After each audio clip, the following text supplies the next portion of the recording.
merupakan suatu posisi antara sesuatu yang asing dan sesuatu yang dikenal, yang berada di antara tujuan yang berlaku secara historis, merenggangkan objektivitas warisan budaya dan rasa kepemilikan kita akan sebuah tradisi. Di sini mau dikatakan bahwa distansi memiliki makna penting bagi kekinian. Hanya dengan bergulirnya waktu, hermeneut dapat menangkap apa yang dikatakan teks hanya secara gradual. Signifikansi historis teks yang sebenarnya muncul dan mulai mengarah pada kekinian. Dalam upaya memahami teks kitab suci, Croatto mengungkapkan 5 pendekatan terhadap kitab suci, yaitu dengan berangkat dari realitas pembaca konteks, konkordisme yang mencoba mencari korelasi antara situasi hidup saat ini dengan teks kitab suci, metode historis kritis yang mencoba mencari makna asli sebuah teks dengan melakukan penelusuran terhadap konteks historis aslinya, analisis struktural yang mempelajari bahasa dan semiotik, naratif teks, dan hermeneutik. Dari kelima pendekatan ini, Croatto menyimpulkan bahwa ada 3 sudut pandang yang dilakukan dalam memahami makna kitab suci.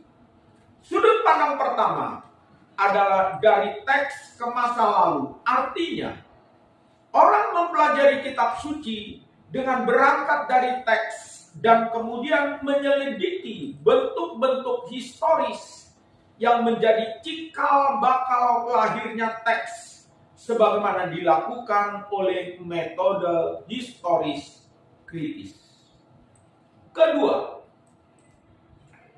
dengan bergulat pada teks itu sendiri, sebagaimana dilakukan oleh analisis struktural yang mencoba mempelajari teks berdasarkan ilmu bahasa dan struktur bahasanya. Ketiga, adalah pendekatan yang berangkat dari konteks teks dan kembali ke konteks sebagaimana dilakukan oleh hermeneutik. Melalui metode ini, direkonstruksi dengan tujuan untuk menentukan makna yang ingin diungkapkan oleh pengarang dan editor kitab suci. Pendekatan kedua, analisis struktural dan semiotik, adalah metode pendekatan kitab suci dengan melihat teks sebagai sebuah sistem tanda dan mengandaikan ada keterjalinan antara tanda-tanda tersebut. Melalui metode ini, penafsir melakukan penyelidikan terhadap komposisi teks dan mendeteksi hubungan-hubungan yang berbeda di dalam teks itu sendiri. Pendekatan ketiga, pendekatan naratif, merupakan salah satu pendekatan dalam analisis literer. Analisis naratif merupakan metode yang berusaha memahami dan mengkomunikasikan pesan kitab suci yang berbentuk lisan dan kesaksian personal pengarang atau editornya.